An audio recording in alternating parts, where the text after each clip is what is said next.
The Gospel of Buddha. Chapter 12. The Sangha. Having pointed out to the 5 bhikkhus the truth, the Buddha said, "A man that stands alone, having decided to obey the truth, may be weak and slip back into his old ways. Therefore stand ye together, assist one another, strengthen one another's efforts. Be like unto brothers, one in love, one in holiness, one in your zeal for the truth. Spread the truth, preach the doctrine in all quarters of the world, so that in the end of all living creatures will be citizens of the kingdom of righteousness. This is the Holy Brotherhood. This is the Church, the congregation of the saints of the Buddha. This is the Sangha that establishes a communion among all those who have taken their refuge in the Buddha." And Kondana was the first disciple of the Buddha who had thoroughly grasped the doctrine of the Holy One, and the Tathagata, looking into his heart, said, "Truly, Kondana has understood the truth." Hence the Venerable Kondana received the name Anatta Kondana, that is, Kondana, who has understood the doctrine. Then the Venerable Kondana spoke to the Buddha and said, "Lord, let us receive the ordination from the Blessed One." And the Buddha said, "Come, O bhikkhus, well taught in the doctrine, lead a holy life for the extinction of suffering." Then Kondana said, and the other bhikkhus uttered 3 times these solemn vows. "To the Buddha will I look in faith. He, the Perfect One, is holy and supreme. The Buddha conveys to us instruction, wisdom, salvation. He is the Blessed One, who knows the law of being. He is the Lord of the world, who yoketh men like oxen, the teacher of gods and men, and the exalted Buddha. Therefore to the Buddha will I look in faith. To the doctrine will I look in faith. Well preached is the doctrine by the exalted one. The doctrine has been revealed so as to become visible. The doctrine is above time and space. The doctrine is not based upon hearsay. It means, come and see. The doctrine leads to welfare. The doctrine is recognized by the wise in their own hearts. Therefore to the doctrine will I look in faith. To the community will I look in faith. The community of the Buddha's disciples instructs us how to lead a life of righteousness. The community of the Buddha's disciples teaches us how to exercise honesty and justice. The community of the Buddha's disciples shows us how to practice the truth. They form a brotherhood in kindness and charity. Their saints are worthy of reverence. The community of the Buddha's disciples is founded as a holy brotherhood, in which men bind themselves together to teach the behests of rectitude and to do good. Therefore, to the community will I look in faith. And the gospel of the Blessed One increased from day to day. Many people came to hear him and to accept the ordination, to lead thenceforth a holy life for the sake of the extinction of suffering. And the Blessed One, seeing that it was impossible to attend all who wanted to hear the truth and receive the ordination, sent out from the number of his disciples such as were to preach the Dharma, said to them, "The Dharma and the Vinaya proclaimed by the Tathagata shine forth when they are displayed, and not when they are concealed. But let not this doctrine, so full of truth and so excellent, fall into the hands of the unworthy. where it would be despised and condemned, treated shamefully, ridiculed, censured. I now grant you, O bhikkhus, this permission. Confer henceforth in the different countries the ordination upon those who are eager to receive it, when you find them worthy. Go ye now, O bhikkhus, for the benefit of the many, for the welfare of mankind, out of compassion for the world, and preach the doctrine which is glorious in the beginning, glorious in the middle, and glorious in the end, in the spirit as well as in the letter. There are beings whose eyes are scarcely covered with dust, but if the doctrine is not preached to them, they cannot attain salvation. Proclaim to them the life of holiness. They'll understand the doctrine and accept it. And it became an established custom to the bhikkhus, who went out preaching while the weather was good, but in the rainy season they came together and joined the Master to listen to the exhortations of the Tathagata. Chapter 18. Yasa, the youth of Benares. At that time there was in Benares a noble youth, Yasa by name, son of a wealthy merchant. Troubled in his mind about the sorrows of the world, he secretly rose up in the night and stole away to the Blessed One. Blessed One saw Yasa, the noble youth, coming from afar. Yasa approached and exclaimed, "Alas, what distress, what tribulations!" The Blessed One said to Yasa, "Here is no distress. Here are no tribulations. Come to me and I will teach you the truth, and the truth will dispel your sorrows." And when Yasa, the noble youth, heard that there were neither distress nor tribulations nor sorrows, his heart was comforted. He went into the place where the Blessed One was and sat down near him. Then the Blessed One preached about charity and morality, and he explained the vanity of the thought, I am, the dangers of desire, the necessity of avoiding the evils of life in order to walk on the path of deliverance. Instead of disgust with the world, Yasa felt the cooling stream of holy wisdom, and having obtained the pure and spotless eye of truth, he looked at his person, richly adorned with pearls and precious stones, and his heart was filled with shame. The Tathagata, knowing his inward thoughts, said, "Though a person be ornamented with jewels, the heart may have conquered the senses. The outward form does not constitute religion or affect the mind. Thus the body of a samana may wear an ascetic garb, while his mind is immersed in worldliness. A man that dwells in lonely woods, and yet covets worldly vanities, is a worldling, while the man in worldly garments may let his heart soar high to heavenly thoughts. There's no distinction between the layman and the hermit, if but both have banished the thought of self." Seeing that Yasa was ready to enter upon the path, the Blessed One said to him, "Follow me." And Yasa joined the brotherhood, and having put on a bhikkhu's robe, received ordination. While the Blessed One and Yasa were discussing the doctrine, Yasa's father passed by in search of his son, and in passing he asked the Blessed One, "Pray, Lord, hast thou seen Yasa, my son?"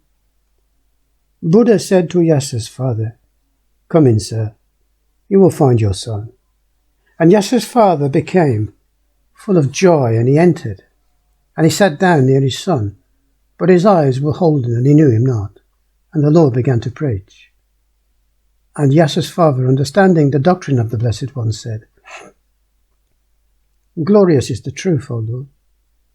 The Buddha, the Holy One, our Master, sets up what has been overturned. He reveals what has been hidden. He points out the way, the wanderer who has gone astray. He lights a lamp in the darkness, so that all who have eyes to see can discern the things that surround them. I take refuge in the Buddha. I take refuge in the doctrine revealed by him, I take refuge in the brotherhood which he has founded. May the Blessed One receive me from this day forth, while my life lasts, as a lay disciple who has taken refuge in him. Yasa's father was the first lay member who became the first lay disciple of the Buddha by pronouncing the threefold formula of refuge. When the wealthy merchant had taken refuge in the Buddha, his eyes were opened and he saw his son sitting at his side in a bhikkhu's robe. "My son, Yasa," he said, "thy mother is absorbed in lamentation and grief. Return home and restore thy mother to life." Then Yasa looked at the Blessed One, and the Blessed One said, "Should Yasa return to the world and enjoy the pleasures of worldly life as he did before?" And Yasa's father replied, "If Yasa, my son, finds it again to stay with thee, let him stay. He has become delivered from the bondage of worldliness." When the Blessed One had cheered their hearts with words of truth and righteousness, Yasa's father said, "May the Blessed One, O Lord, consent to take his meal with me together with Yasa as his attendant." The Blessed One, having donned his robes, took his alms bowl and went with Yasa to the house of the rich merchant. And when they had arrived there, the mother, and also the former wife of Yasa, saluted the Blessed One and sat down near him. Then the Blessed One preached. And the woman, having understood the doctrine, exclaimed, "Glorious is this truth.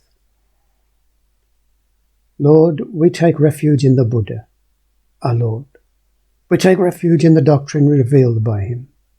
We take refuge in the brotherhood, which has been founded by him. May the Blessed One receive us from this day forth, while our life lasts as lay disciples who have taken refuge in him."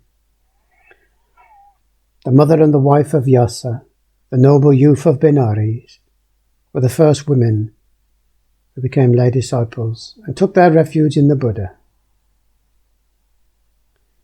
Now there were 4 friends of Yasa, belonging to the wealthy families of Benares. Names were Vimala, Subahu, Punaji, Gavampati.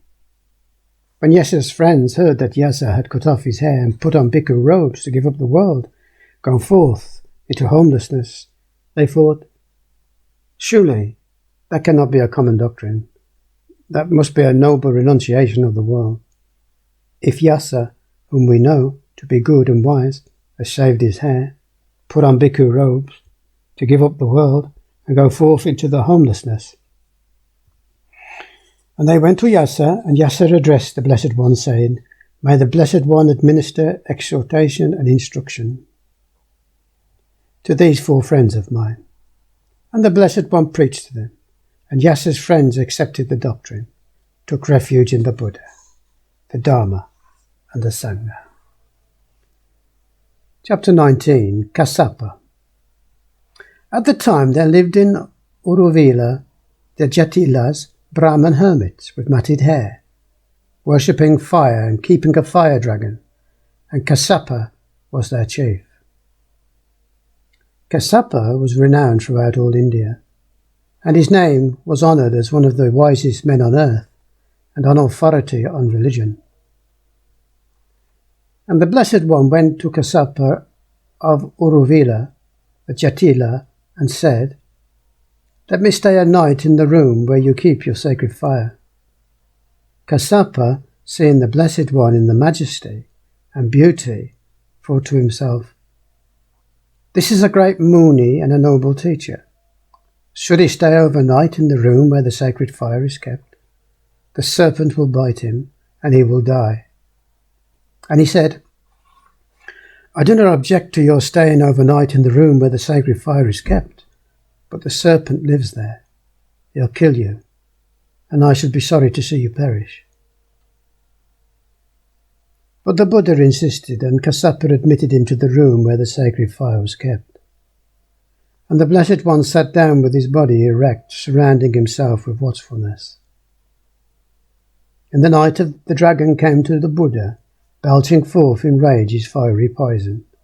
and filling the air with burning vapour, but could do him no harm, and the fire consumed itself, while the world-honoured one remained composed. And the venomous fiend became very wroth, so that he died in his anger. When Kassapa saw the light shining forth from the room, he said, "Alas, what misery! Truly the countenance of Gautama, the great Sakyamuni, is beautiful, but the serpent will destroy him." In the morning the Blessed One showed the dead body of the fiend to Kassapa, saying, "His fire has been conquered by my fire." And Kassapa thought to himself, "Sakyamuni is a great samana and possesses high powers, but he is not wholly like me." There was in those days a festival, and Kassapa thought, "The people will come hither from all parts of the country and will see the great Sakyamuni. When he speaks to them, they will believe in him and abandon me." And he grew envious. When the day of the festival arrived, the Blessed One retired and did not come to Kassapa. And Kassapa went to the Buddha on the next morning and said, "Why did the great Sakyamuni not come?" The Tathagata replied, "Didst thou not think, O Kassapa, that it would be better if I stayed away from the festival?" And Kassapa was astonished and thought, "Great is Sakyamuni. He can read my most secret thoughts. But he is not wholly like me." And the Blessed One addressed Kassapa and said, "Thou seest the truth, but accept it not because of the envy that dwells in your heart. Is envy holiness? Envy is the last remnant of self that has remained in your mind. Thou art not holy, Kassapa. Thou hast not yet entered the path." And Kassapa gave up his resistance. His envy disappeared, and bowing down before the Blessed One, he said, "Lord, our Master, let me receive the ordination from the Blessed One." And the Blessed One said, "Thou, Kassapa, art chief of the Jatilas. Go then first and inform them of thine intention, and let them do as thou thinkest fit." Then Kassapa went to Jatilas and said, "I am anxious to lead a religious life under the direction of the great Sakyamuni, who is the enlightened one, the Buddha. Do as you think best." And the Jatilas replied, "We have conceived a profound affection for the great Sakyamuni, and if you will join his brotherhood, so will we." The Jatilas of Aurovila now flung their paraphernalia of fire worship into the river and went to the Blessed One. Nadi Kassapa and Gaya Kassapa, brothers of the great Aurovila Kassapa, powerful men and chieftains among the people, were dwelling below on the stream. And when they saw the instruments used in fire worship floating in the river, they said, "Something has happened to our brother." And they came with their folk to Aurovila. Hearing what had happened, they too went to the Buddha. The Blessed One, seeing that Jatilas of Nadi and Gaya, who had practiced severe austerities and worshipped fire, were now come to him, preached a sermon on fire and said, "Everything, O Jatilas, is burning. The eye is burning. All the senses are burning. Thoughts are burning. They are burning with the fire of lust. There is anger, there is ignorance, there is hatred. And as long as the fire finds inflammable things upon which it can feed, so long will it burn, and there will be birth and death, decay, grief, lamentation, suffering, despair, and sorrow. Considering this, a disciple of the Dharma will see the Four Noble Truths and walk in the Eightfold Path of Holiness. He'll become weary of his eye, weary of all his senses, weary of his thoughts. He'll divest himself of passion and become free. He'll be delivered from selfishness and attain the blessed state of Nirvana." And the Jatilas rejoiced and took refuge in the Buddha, the Dharma, and the Sangha. Chapter 20. The Sermon at Rajagaha. And the Blessed One, having dwelt some time in Aurovila, went forth to Rajagaha, accompanied by a great number of bhikkhus, many of whom had been Jatilas before. And the great Kassapa, chief of the Jatilas, and formerly a fire worshipper, went with him.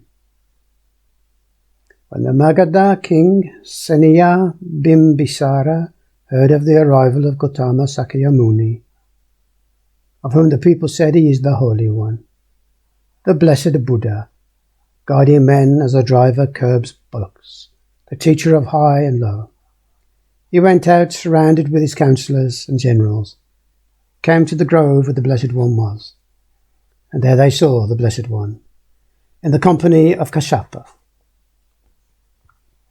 the great religious teacher of the Jatilas, and they were astonished, and thought, as the great Sakyamuni placed himself under the spiritual direction of Kassapa, or has Kassapa become a disciple of Gautama? And the Tathagata, reading the thoughts of the people, said to Kassapa, what knowledge hast thou gained, O Kassapa, and what has induced thee to renounce the sacred fire, and give up thine austere penances? Kassapa said, the profit I derived from adorning the fire was continuance in the wheel of individuality, with all its sorrows and vanities. This service I have cast away, and instead of continuing penances and sacrifices, I have gone in the quest of the highest nirvana. Since I have seen the light of truth, I have abandoned worshipping the fire. The Buddha, perceiving that the whole assembly was ready as a vessel to receive the doctrine, spoke thus to Bimbisara the king. He who knows the nature of self and understands how the senses act finds no room for selfishness, and thus he will attain peace unending. The world holds the thought of self, and from this arises false apprehension. Some say that the self endures after death. Some say it perishes. Both are wrong, and their error is most grievous.